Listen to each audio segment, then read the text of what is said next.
Welcome back to Grid Drop. Today we're going to help you get faster around one of Formula One's most satisfying tracks, Australia. If you enjoyed this video, feel free to leave any feedback or questions in the comment section, or my Discord, which is linked in the description. That being said, let's get right into it. This video will be broken down into 5 sections. Car setup, Sector 1, Sector 2, Sector 3, and finally a full lap. These sections are all equally important, so stay tuned to the end of the video if you really want to improve. So here's the setup I run at Albert Park. Feel free to pause the video and screenshot this if you want to try out this setup on your own. This setup prioritizes good balance and stability on the rear, as well as good front rotation into the corners. As a disclaimer, this setup is a general baseline for you to start with, and applies to both hot laps and a race. I recommend doing a few laps with this setup and tweaking it to fit your own style. Into the first corner, watch for the meter boards on the left side of the track.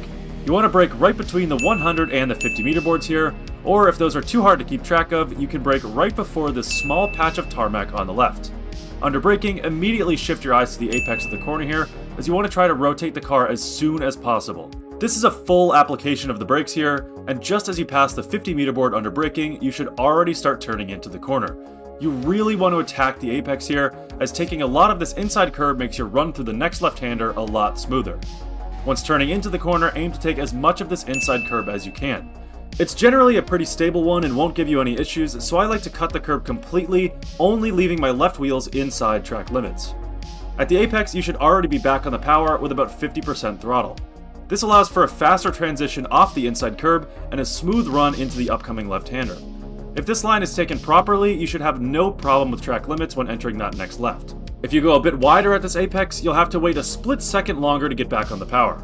Anyway, off the inside curb now and following through to the left, you should be at full throttle before you reach the curb. Once on the curb, you can use as much as you can without going over track limits. This one is completely safe to use. Continuing on, follow through now to the right side of the track, where you can use this outside curb as well. Now enable DRS and fly down the straight. Sway towards the left side of the track and watch for the meter boards on the left. Here you want to brake exactly at the 100 meter board. This is a much deeper braking zone than turn 1, so stay hard on the brakes for longer. After this barrier ends on the left, start turning into the corner. It's important to be smooth and methodical on the turn in here, as this corner is a bit wider than you think. Try to avoid taking this inside curb as it's slanted, so it's not great for stability on exit. Continue rolling around the corner and at the apex, slowly get back on the power. It's possible to spin here, so be consistent with the throttle and try not to spike it.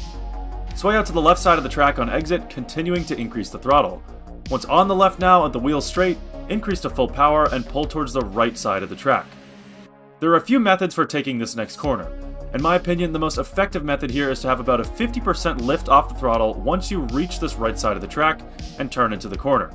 Lifting before the corner allows you to put the power down mid-corner, as opposed to lifting or braking right before the corner.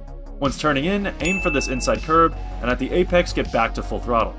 This should naturally bring you to the right side of the track, just watch for track limits here. It can be easy to go too fast through here and understeer off the track. Now, continue flat out and pull back towards the left side of the track. No need to lift or brake here, take this corner with full power, and sway out to the left on exit to use this left exit curb. Now on this small straight, prepare for the next corner. So that's a look at Sector 1, now let's see it at full speed.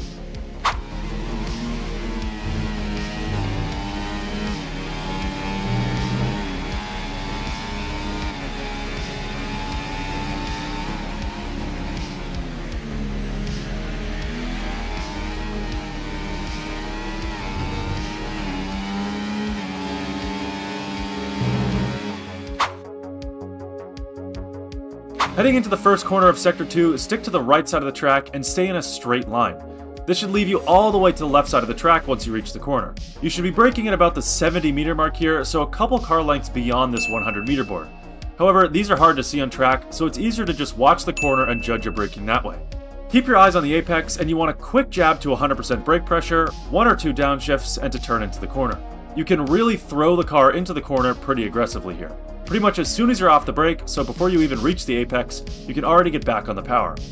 At the apex, you should be flat out. Follow through to the left side of the track now and use plenty of this curb. This is completely flat, so you can use as much as possible without losing traction. Off the curb now, obviously flat out by this point, keep a straight line and aim towards the right side of the track. Hug this right side, and as the corner opens up, sway towards the middle of the track.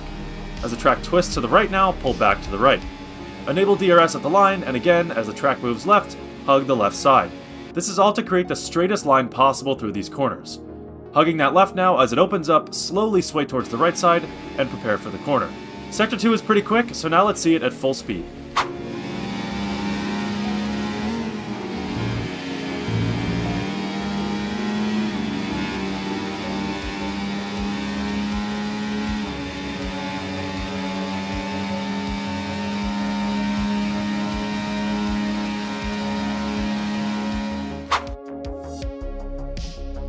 This is the most satisfying corner of the lap.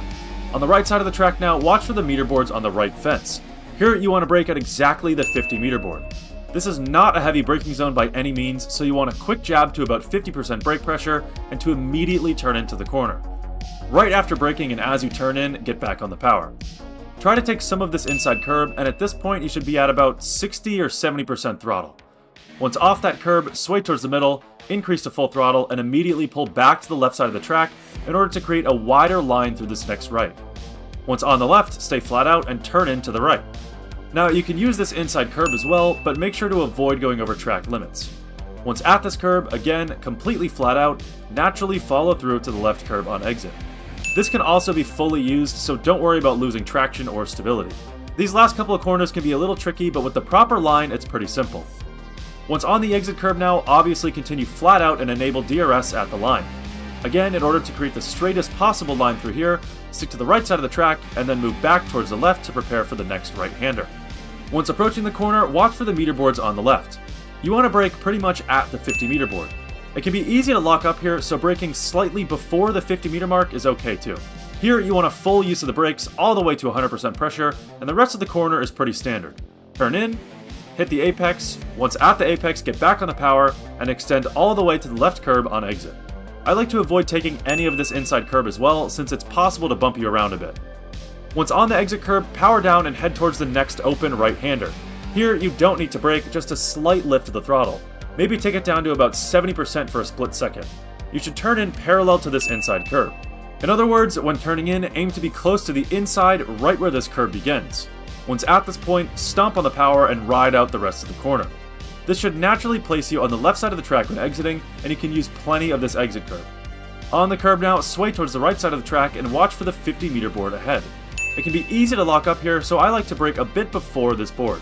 This is a full use of the brakes, you really need to get slowed down here. Once braking, keep your eyes focused on the corner and start turning in. Your goal is to rotate the front end as smoothly as possible here, and try to avoid touching this inside curb. Once at the apex, slowly get back on the power, but not too much. You want to extend to the right side of the track, and at this right side, you should be at around 50% throttle. So don't spike at the apex or increase it too much. On the right side now, sway back towards the left. Almost immediately as you get to the left, start turning into the corner on the right. You don't have to lift here, but throttle is important. In years past, this corner was incredibly easy to spin at, but in F124, you're pretty planted. Just be cautious with the throttle on the initial turn-in, and once you reach where this curve begins on the inside, you can increase to full throttle. It feels kind of weird to be so aggressive with the power here, but you could definitely handle it in this year's game. Now, power down, extend to the left curb on exit, and enable DRS at the line. Fly down the straight and finish the lap. So that's a look at Sector 3, now let's see it at full speed.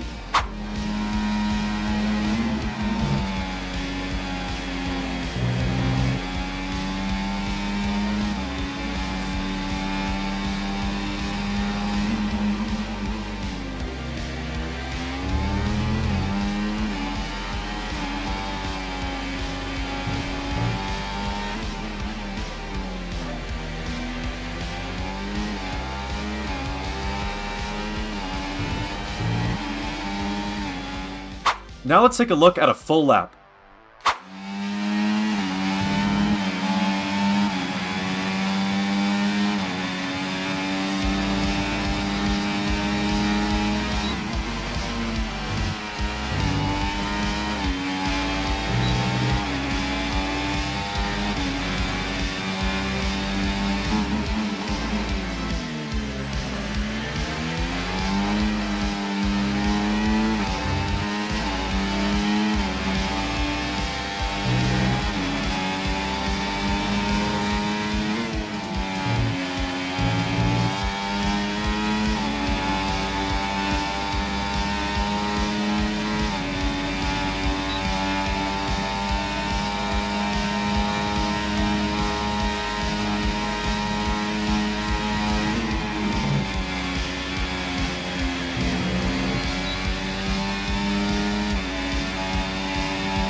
So there you have it, a full lap of Australia broken down corner by corner and sector by sector.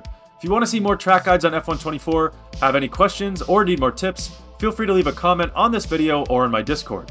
Anyway, if you made it this far, thank you very much for watching, and I'll see you in the next one.